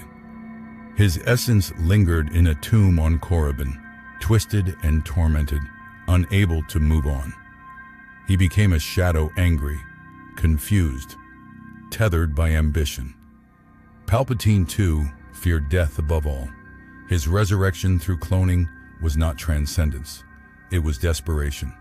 The Sith, in the end, cannot become true spirits. Their power is bound to the physical. The Jedi let go. The Sith cling. That is the difference. That is the truth. And so, when you sleep tonight and you imagine the stars, imagine too the whispers among them, the calm voice of Obi-Wan saying, "Use the Force." The gentle laughter of Yoda echoing across the sky. The quiet strength of Qui-Gon Jinn, watching as the galaxy heals from its scars. They are not gone. They are here, in every story told around a campfire, in every lightsaber passed from master to apprentice, in every sacrifice made not for glory, but for peace. The Jedi who live on through the Force have no temples, no armies, just presence, just light. They do not need to shout. Their silence speaks volumes. Their gaze reminds us that courage is not the absence of fear. It is the willingness to stand still in its presence. And in this soft, eternal moment between stars, between dreams, they are with you. Not to lead, but to remind you that the Force is always there, around you, within you. And even when the galaxy feels far, far away, the light never leaves. Far beyond the reach of Republic star maps and even the probing eyes of Imperial scouts lies a place whispered about in ancient Jedi texts and forbidden Sith holocrons, the unknown regions. It is a space not of chaos, but of veiled order. Not emptiness, but mystery. Stretching across the edges of the galaxy, This vast and dangerous frontier has long been a source of legends, disappearances, and hidden power. Ships that enter sometimes never return. Others emerge years later, changed or silent. The Force behaves differently here. Gravity wells pull light itself into odd spirals. Astrogation charts shift. Even droids lose their bearings. But for those who understand the Force, the unknown regions are more than dangerous. They are calling. The ancient Sith once fled to these wild frontiers when the Jedi drove them from the known galaxy. There, in the darkness, they built a new empire, Exegol, a planet hidden behind storms and static fields, protected not just by distance, but by secrecy. It became the spiritual heart of the Sith Eternal. Palpatine's contingency plan after the fall of the second Death Star began here in silence. For decades, his cult of fanatics worked tirelessly in secret, building star destroyers with planet-killing weapons, the final order hidden beneath Exegol's angry sky. But the unknown regions hold more than the Sith. They cradle secrets of ancient civilizations. The Chiss ascendancy, for example, a militarized and mysterious race from deep within the unknown, rose to power here. Grand Admiral Thrawn, one of the most brilliant tacticians the Empire had ever seen, hailed from this blue-skinned, red-eyed species. He understood the chaos of the unknown regions not as a threat, but as a map. One simply had to learn how to read it. For Thrawn, it was home. For others, it was madness. But even the Jedi were drawn to it. Long before the Clone Wars, Jedi explorers ventured into the unknown, seeking worlds strong in the Force. They discovered temples with no known builders, artifacts that hummed with unfamiliar energy, voices that spoke in dreams rather than words. Some believed the unknown regions were the remnants of an even older galaxy, or the echo of one lost. The Rakata, an ancient Force-wielding species, once ruled nearly the entire galaxy using dark side technology. Their empire collapsed millennia before the Republic, but traces of their technology, language, and cruelty still linger in the edges of the map. In the unknown regions, the Force is not only strong, but wild. Creatures live there whose existence defies classification. Beings that feed on thought. Ships that vanish into hyperspace, wounds and never reappear. And still, the Force moves. There are stories of a planet that sings, of a moon that orbits a star made of crystal, its pulses aligning with the dreams of Force-sensitive children. Even Luke Skywalker, after the fall of the Empire, turned his attention to these mysteries. He believed the unknown regions might hold the key to understanding the Jedi's deepest roots, perhaps even the origin of the Force itself. While we may never know the full extent of what lies beyond, what matters is the feeling. That sense that something ancient, something beyond our understanding breathes at the edge of reality. It watches, it waits, it whispers. For Rey, this became the place where Palpatine was reborn, and the place where the Jedi finally found renewal. Because in the unknown, there is both ending and beginning.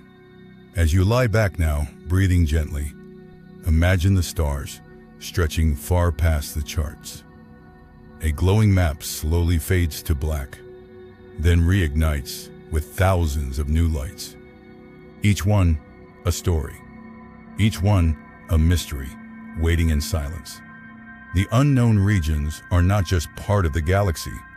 They are the part of ourselves we haven't yet explored. The questions we're still afraid to ask.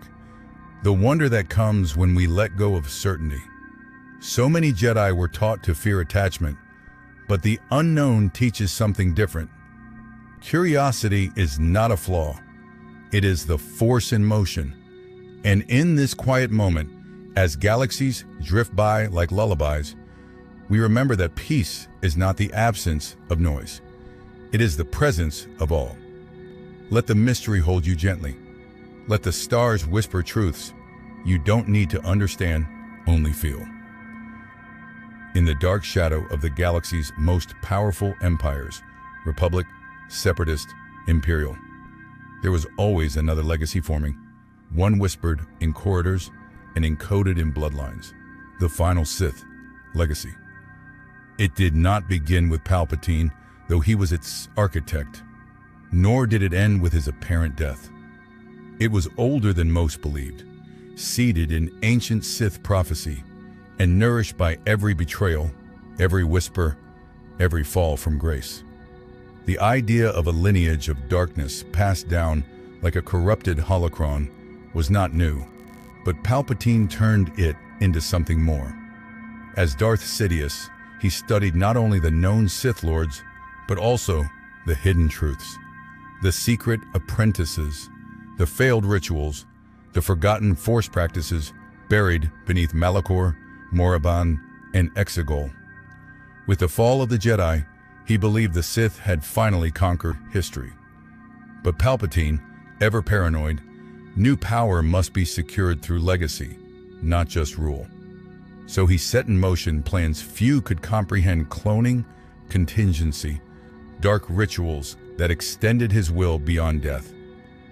When he took Anakin Skywalker as his apprentice and twisted him into Darth Vader, it was not simply for power, but for the continuation of a Sith mythos that would survive even cataclysm. Vader became the enforcer of this legacy, but not its endpoint. After the fall of the second Death Star and his physical body's destruction at the hands of his once son, once slave, once hero Sidious, did not vanish. In the unknown regions, aboard dark fleets, his loyalists continued the Final Order's rise. But Sidious had failed in one aspect. He had no heir in the way the Sith of old did, no one to carry the darkness by blood. Until he turned his attention toward a hidden granddaughter, Rey. The Sith Eternal, formed in the darkest caverns of Exegol, worshipped Sidious as a god, not a man. His return through cloning imperfect and decaying was part of their doctrine. Sith alchemy, genetic manipulation, and dark side rituals formed the core of their hidden science. Hundreds of thousands of cultists, technicians, and soldiers bred not for loyalty to the Empire, but to the Sith legacy. They constructed the Final Order fleet, star destroyers capable of planetary destruction, each a cathedral to fear. The final Sith legacy was not simply military. It was philosophical. The rule of two had served its purpose. Now Palpatine envisioned a single ruler, eternal, powered by the Force dyad he sensed in Rey and Ben Solo. Their connection was not an anomaly, it was prophecy. The Force had allowed darkness and light to bond. Sidious planned to possess Rey, to live on through her body, ruling forever through inherited blood and dark communion. But the Force had other plans. Rey, trained by Leia, awakened by the Force, guided by Luke, stood firm. She did not deny her darkness. She embraced her whole self. And when the moment came, she chose the Jedi. The last Sith fell by the hand of his own heir, not through vengeance, but clarity. The final Sith legacy was undone not with a scream, but with silence. And yet, fragments remained. Holocrons, believers scattered across the stars. Sith knowledge, like light through a cracked window, filtering into other minds. Ben Solo, once Kylo Ren, gave his life to bring Rey back an act of pure balance. In doing so, he too broke from the legacy. He chose redemption, not power. And Rey, in turn, buried the old sabers, Luke's and Leia's, on Tatooine. She lit her own, golden and bright, from a staff that symbolized who she had always been, No one, and yet everything. The Sith may have fallen, but their shadow lingers. Legends tell us that darkness never truly dies. It sleeps, waits, learns. But so does hope, and so does peace. As you rest, let go of the legacy of fear. Imagine those dark spires of Exegol collapsing into dust. Hear the last echoes of Palpatine's voice fade into space. See the galaxy not in war, but in dawn. The stars do not belong to empires. They belong to all of us. And as they wheel slowly overhead, glinting with memory and myth, we understand something deeper than war, deeper than legacy. The Force is balance, and it finds its way, always. And so, after the fall of Darth Sidious, after the shattering of the Final Order's great fleet, the Sith were no more. But their fingerprints lingered, etched into the ruins of Exegol, hidden deep in databanks, and whispered in Force echoes drifting through forgotten tombs. Not all who followed darkness called themselves Sith, but many still walked their path. Even as Rey ignited her yellow saber beneath the Tatooine suns, countless remnants of the Empire scattered across wild space, where names like Plagueis, Tenebris, Nihilus, and Malgus were not just history, but prophecy. Some in the galaxy would continue to seek what they did not understand, hoping to control the Force rather than flow with it, digging into vaults, archives, and myths, not knowing that many of those stories were meant to be buried. Jedi texts warned that the dark side often returns not with a roar, but a whisper, and that whisper could begin with something as simple as fear, a lie, or a choice made alone. While Rey was no Sith, her ancestry haunted her. Being born of Palpatine's blood was no minor footnote. It was a tether, a reminder that darkness and legacy can intersect in the most unexpected souls. But she broke the cycle, not by rejecting her lineage, but by choosing her name, her purpose, and her own truth. Yet as she buried Luke and Leia's sabers, she became the new guardian of a galaxy that did not know how to heal from the Sith's long shadow. Entire systems still bore scars from the Clone Wars, the Empire, the First Order, all of it seeded by the Sith's vision of domination through control. Some planets feared the return of Jedi simply because Jedi had failed to stop the Sith more than once. And so, the balance had to be rebuilt not in wars or temples, but in patience, in time, in teachings whispered to a new generation not yet born. Meanwhile, others still hunted fragments. Artifacts like wayfinders, Sith runes, broken sabers, and ancient dark side crystals were collected by warlords, cultists, and scholars obsessed with forbidden knowledge. But not all darkness is loud. Some of it waits in places like the swamps of Dagobah, the deserts of Korriban, or the cold temples of Jeddah. There are tombs still unexplored, shrines whose walls pulse with ancient energy, and texts that survive the burning of Jedi libraries, hidden in vaults only the Force can open. These are the true remains of the final Sith legacy, not fleets, not lightning, but knowledge, dangerous, alluring, and seductive. And so, guardians are still needed, those who walk in peace but are ready for conflict, those who remember the stories of how easily power corrupts when unchecked.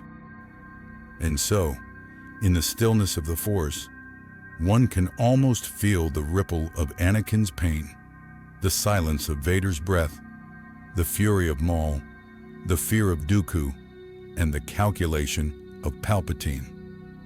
These are ghosts now. Shadows that only have power if we let them. The Sith legacy, from Bane to Sidious, was built on a lie. that peace is weakness, that love is a flaw, and that the Force belongs to the strong.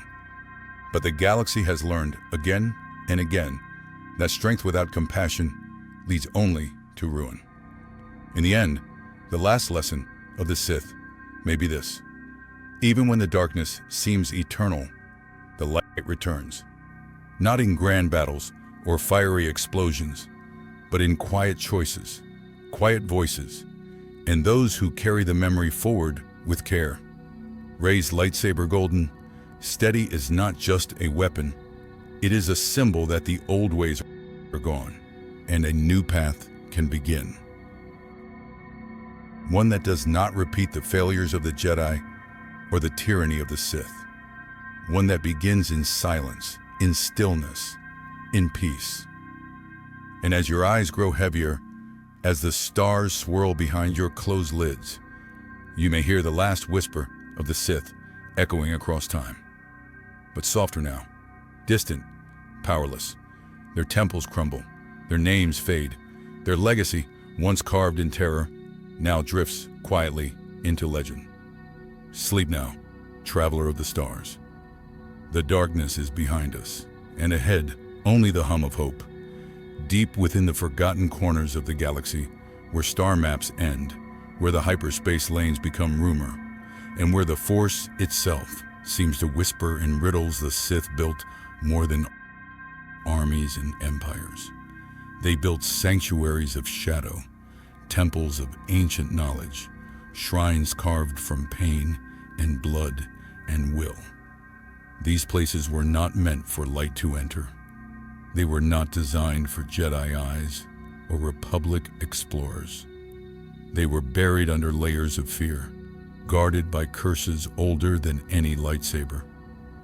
Some of these temples rested beneath the red sands of Korriban, where the wind mourned the fallen Sith lords who slumbered in sarcophagi of obsidian. Others were swallowed by the swamps of Morrowind, their entrances half submerged, their halls echoing with the ghostly chants of Sith acolytes long dead. There were shrines on Malachor, where the Force felt ruptured, wounded by a cataclysmic superweapon powered by hatred, frozen mid-explosion as if time itself feared to move forward. Jedi who wandered into these places often felt cold, not just on their skin, but in their thoughts, in their memories, as if the dark side reached through stone and silence to wrap its fingers around their purpose. These temples were alive with emotion, not hope, not peace, but wrath, greed, betrayal. One temple deep within the unknown regions was said to exist on a planet where no light could penetrate the clouds, a place of eternal twilight, where the stars above flickered in and out of view like the blinking eyes of something watching. Here, Sith holocrons floated mid-air without any machinery, suspended by sheer willpower, left behind by masters whose names had been struck from history. Some of these relics whispered, not in words, but in urges: touch, open, learn, obey. It said that Darth Bane sealed his knowledge behind dozens of traps, mental, physical, and spiritual, so that only a true heir of his power could survive the journey to read it.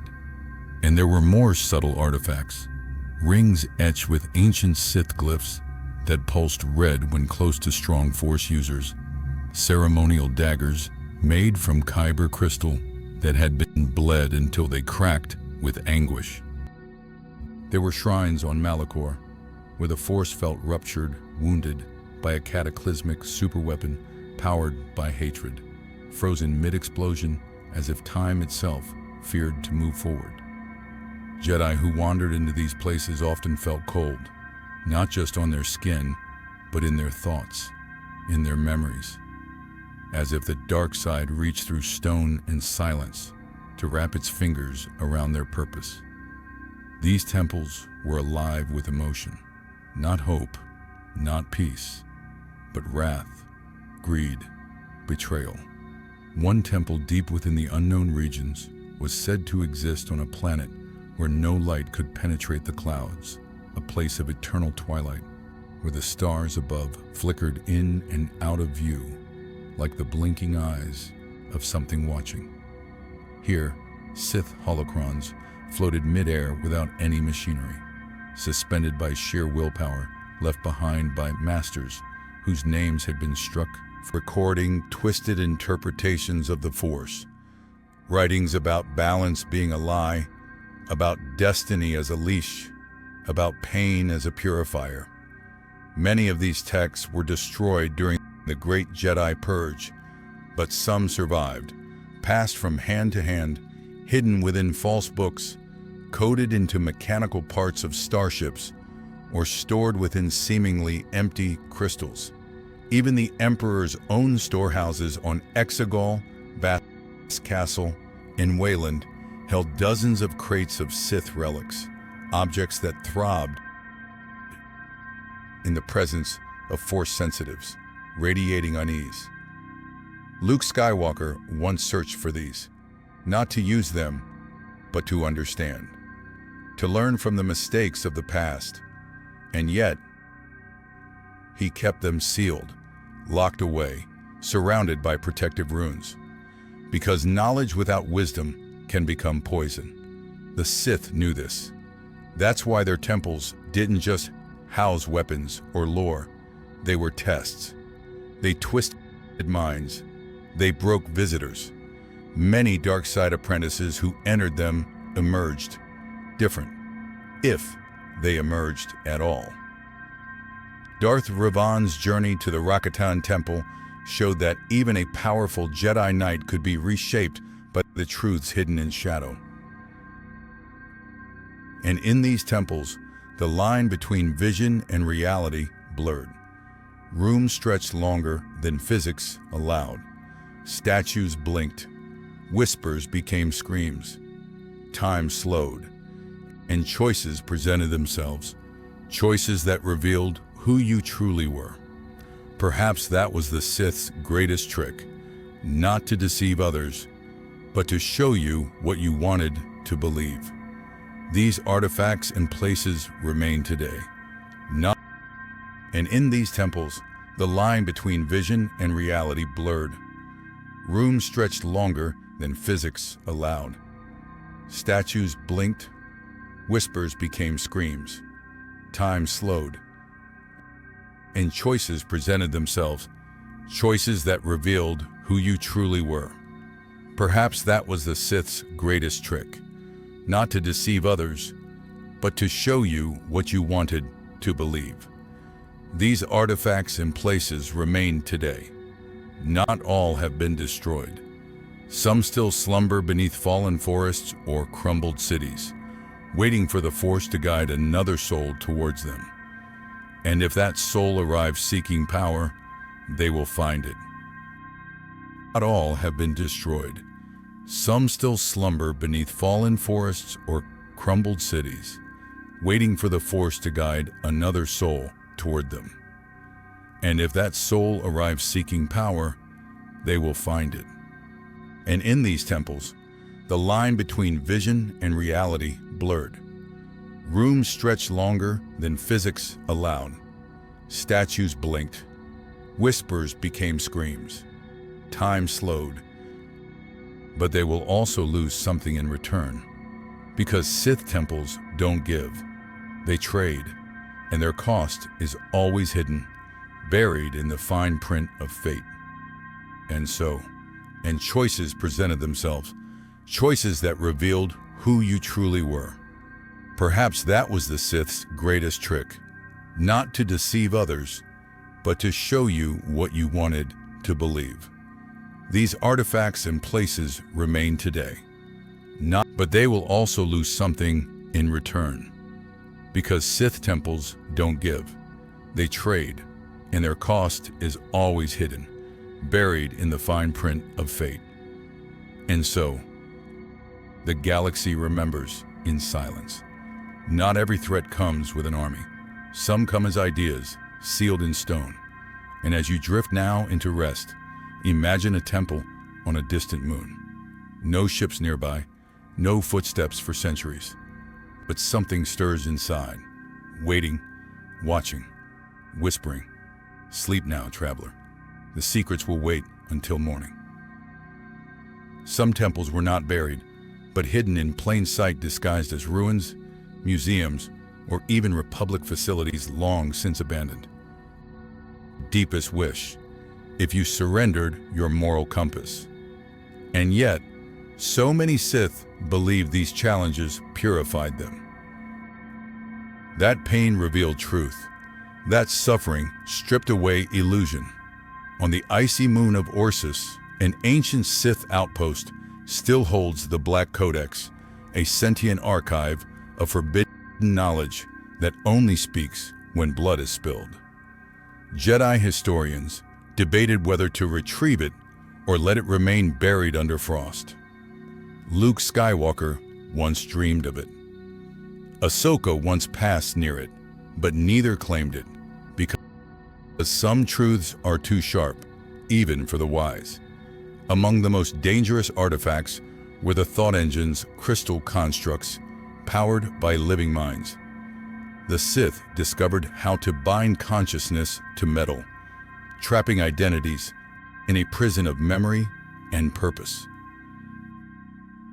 These engines did not simply power weapons, they were the weapons. Anyone who touched them risked being overwhelmed, absorbed, reprogrammed. Entire moons were converted into repositories of such devices. A single misplaced relic could resurrect centuries of Sith doctrine in a moment. And yet, for those sensitive to the Force, these objects hummed like lullabies, tempting, familiar, inviting. Not all Sith relics were cruel. Some were beautiful. A music box made of kyber shards that played lullabies in reverse, twisting comfort into longing. A mirror that showed your reflection only if you truly believed in your own strength. A pendant that glowed when you were lying to yourself. Artifacts that didn't harm you, they revealed you. And revelation in the Sith path was often the first step toward power or ruin. On Mustafar, beneath layers of ash and sorrow, Vader's fortress rose from the remains of a Sith temple that had once bled the Force itself. His architects didn't erase the darkness, they channeled it.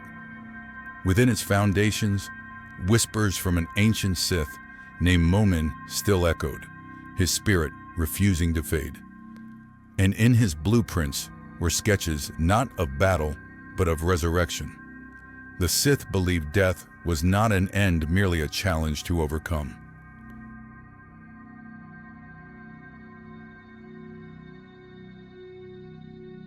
Through relics, they sought immortality. Holocrons encoded with their last breath. Daggers forged to cut through dimensions. Masks that retain memory long after the flesh decayed. These weren't objects. They were echoes. Ghosts with agendas. Palpatine himself stored hundreds beneath the surface of Exegol. Some he studied, some he feared. Even he, the self-proclaimed master of all, knew there were relics best left untouched. There were crystals that screamed when held, statues that bled when moonlight struck them. There was a Sith throne carved from the remains of a fallen Jedi temple, a symbol of conquest, but also of irony. The Sith did not simply oppose the Jedi. They built their empire on Jedi bones. And sometimes, they wore those bones as trophies. In the deepest parts of the galaxy, Jedi seekers still search, not to claim these objects, but to contain them. Barriss Offee, long after her fall, once helped identify a temple that could corrupt Force-sensitive children just by proximity. She did not destroy it. She sealed it with a prayer and a scar across her palm. That temple still hums.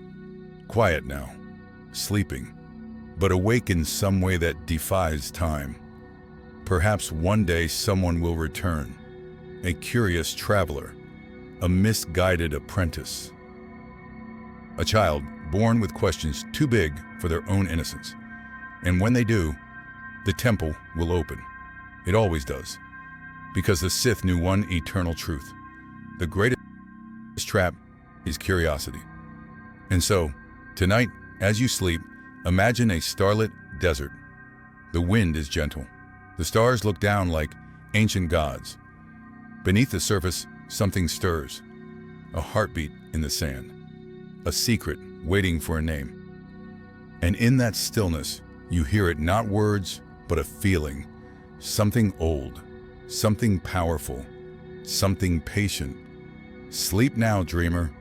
The galaxy is vast, and some stories are still being whispered in stone.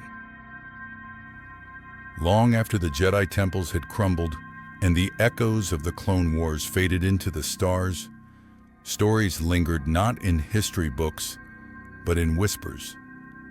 Whispers passed between quiet campfires on backwater moons, among pilots in orbit waiting for clearance, between teachers and curious younglings, with eyes too wide to ignore wonder. These were the myths, fragments of the Jedi Order not preserved. Trap is curiosity. And so, tonight, as you sleep, imagine a starlit desert. The wind is gentle. The stars look down like ancient gods. Beneath the surface, something stirs. A heartbeat in the sand. A secret waiting for a name. And in that stillness, you hear it not words, but a feeling. Something old, something powerful, something patient. Sleep now, dreamer. The galaxy is vast, and some stories are still being whispered in stone, in records, but in hearts. On some planets, children still tied cloth around their heads and pretended to meditate beneath starlight, mimicking forgotten poses they'd never been taught, but somehow knew. Long after the Jedi temples had crumbled and the echoes of the Clone Wars faded into the stars, stories lingered not in history books, but in whispers. Whispers passed. Jedi Temple was built from ancient stone. Waves crashed against the cliffs like time itself. Remembering, there were trees older than war, creatures that had never heard of Sith or Republic or Mandalorians, only the presence of peace. Luke sat in silence, letting the wind do the talking. He didn't ask the Force for answers. He listened to what it mourned. On other worlds, rediscovery looked like rebuilding, not temples of stone, but relationships. Force users once trained to fight, now learning to heal. Lightsabers set aside in favor of helping ships land or crops grow stronger. The Jedi, in their rediscovery, learned humility. Some chose not to reclaim the name Jedi at all, sensing the weight it carried. They became guardians of balance, keepers of breath, teachers of listening. In the Outer Rim, an old man known only as Taro taught orphans to calm storms with their breath, not by resisting, but by flowing with it. The Force doesn't speak in thunder, he said once. It speaks in still water. Meanwhile, Force-sensitive children born after the Empire had no words for what they felt. They just knew things. They moved objects without touching. They sensed grief in others before anyone cried. And sometimes in dreams, they saw tall figures with glowing blades. These weren't nightmares. These were invitations.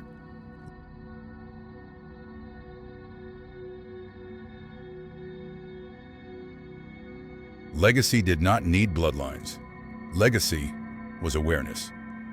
And sometimes it arrived in unexpected forms. A droid programmed by a Jedi decades ago, forgotten in a scrapyard, humming lullabies to itself in binary.